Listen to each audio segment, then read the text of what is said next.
हामी जहिले पनि ठिक पार्न सक्छौं।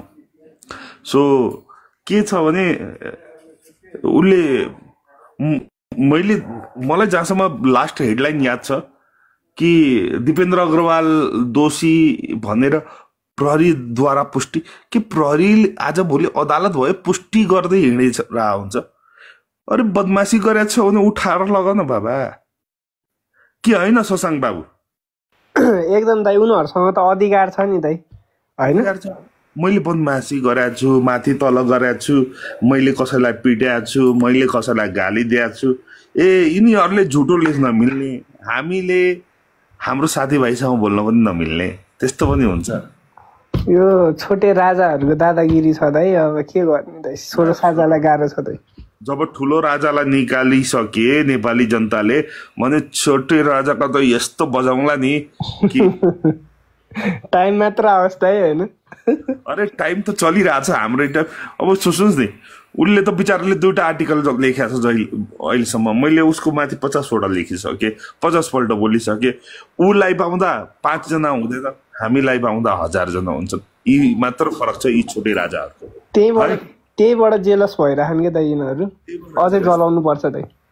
हो, त्यसैले त म मेरो सिरिज खोजिरहेको छु, अर्को कुन कहिले लेख्छ हैन, के गर्छ हैन।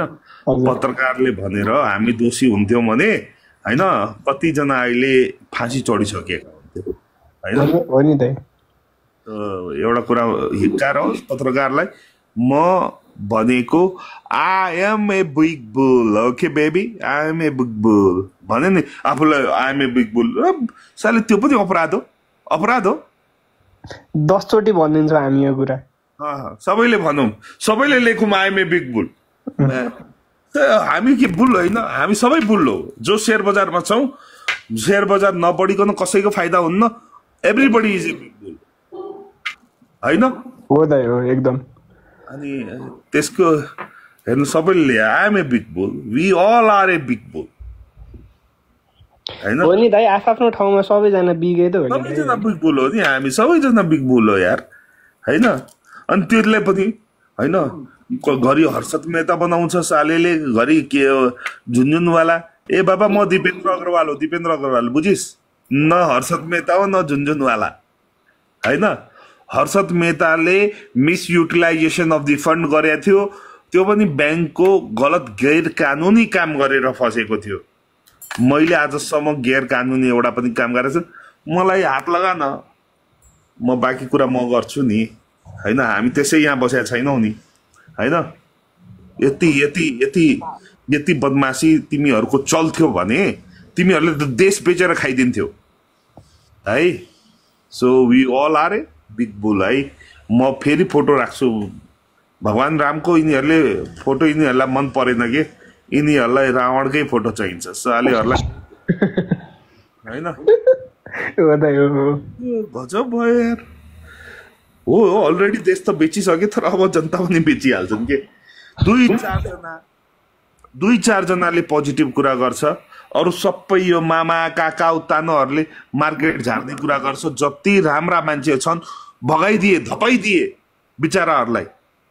यति बदमास छन्, बजारलाई आज नाङ्गो झार बनाइसकेका छन्। बोल्न मान्छे डराउन थालेका छन् ठुला ठुला। 2-4 जना बोल्थे भागिहाले। अम्बिका दाईलाई कतै बोलेको सुन्नु भएको छ? पहिला सधैँ टिकटकमा आउनुहुन्थ्यो अम्बिका दाई, थाहा छ? निरज प्रधानलाई बोलेको सुन्नुहुन्छ अब हैन? र ठुला घरानाका त कुरै नगरौँ हैन? त्यो हाम्रो के भन्छ, गोल्यान्जी, हाम्रो गोल्छाजी, हाम्रो खेतानजी जसो पुरा नेपालको आधी सम्पत्ति छ, उनीहरू त कहिले पहिला पनि बोल्दैन थिए, अब त अझै बोल्दैन हैन? यहाँ आयो भने पहिला चोर भन्न सुरु गर्छन्, अनि चोर सुन्नको लागि आउँछ सोसल मिडियामा मान्छे भनेपछि हैन? जति राम्रा मान्छे छन् तिनीहरूलाई धपाइदिनुहोस्। अनि यस्ता पत्रकारहरूले राज गर्ने, पत्रकारहरूले हामी माथि राज गर्ने हैन? कति सजिलो भएको छ आजको दिनमा है। तो चिन्ताको कुरा छैन। के लेखे कुटाइको कि साँचो हो दाजु, र मैले त त्यही सुनेको छु हजुर। आज एकजनाले भेटाएछन् उहाँले अरू दिएर मलाई फोन गरेको रहेछ। पौडेलजीलाई कसलाई त बुझ्छौ नि बाबु। त्यो धेरै कुरा नगरौँ किनभने फेरि भन्नु नि सोसल मिडिया छ यहाँ अलिकति कुरा हैन। प्राइभेसी राखौँ। पर्दे में रहने दो पर्दा न सही हो सही हो। तर म एउटा कुरा भन्छु है साथीहरूलाई एकदम सिरियसली सुन्नु होला। हामीहरू के छौँ भने अलिक हामी सोझो छौँ। हामी भन्छौँ होइन अरूको कुराबाट मतलब नराखौँ हाम्रो सिधा ट्र्याकमा हिँडौँ।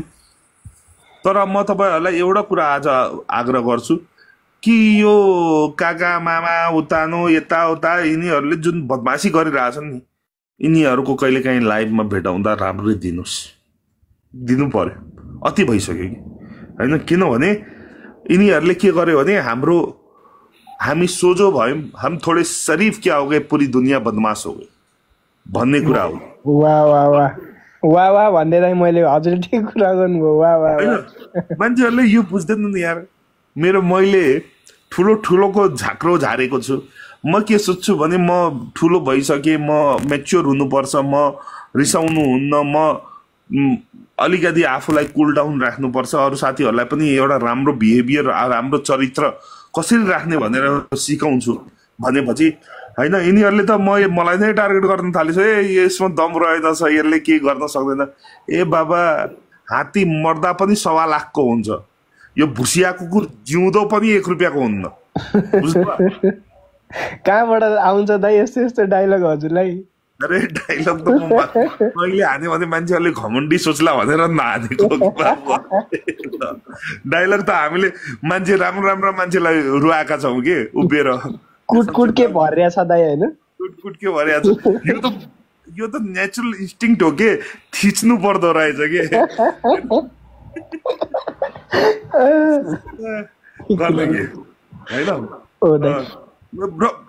कस्तो दयनीय मान्छेहरू होला जो यो उत्तानो प्रसादहरूको लाइफमा जान्छ। बिचराहरूको जीवनबाट पहिले फ्रस्ट्रेटेड होला होइन। त्यहाँ गएर मार्केट ए बाबा तँलाई मार्केट थाहा हुन्थ्यो भने त युकेमा पालेको जब गर्थेस्। हावा कुरा गर्छन् यार यहाँ होइन।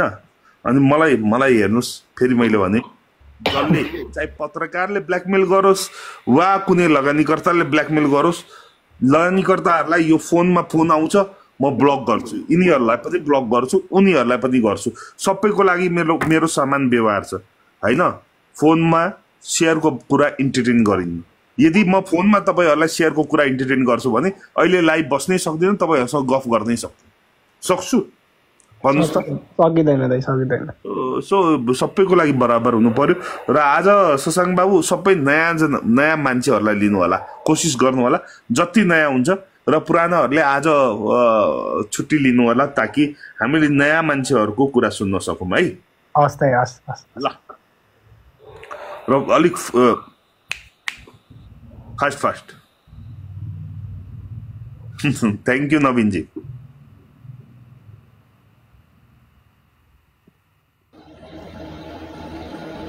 अब नयाँ साथीहरूलाई थाहा छैन होला, माथि आएर बोलौँ है साथीहरू। माइक अफ गर्नु होला बोल्नु छैन भने। र के भिसी लेखेको छ यार। त्यो ब्लक गरिदिनु दाइ, त्यो ब्लक गरिदिनु दाइ। हाम्रो यस्तो पवित्र ठाउँमा आएर त्यहाँ भिसी र सिसी गरेर बोल्दा भिसीको मतलब के हो यो त बताइदियो यार। खासमा यो भने भिडियो कल हो दाइ। तर भिडियो कल पनि अब लाइक अलिकति 18+ वाला भिडियो कल भन्नु खोजेको क्या दाइ अहिलेको। देवेन दाइ नमस्ते। पछि ब्ल्याकमेल गर्छन् यिनीहरूले। एक्ज्याक्टली हजुर दाइ हो। है त्यस्तो के अप्ठ्यारोमा पर्नुभयो भने मलाई भन्नु होला, म साथीभाइबाट हेल्प गराइदिन्छु। प्रहरीमा जानुपर्छ। त्यस्ता कसैले ब्ल्याकमेल गर्यो भने न त ब्ल्याकमेल कसैलाई गर्ने हो न कसैको ब्ल्याकमेलमा आउने हो है साथीहरू।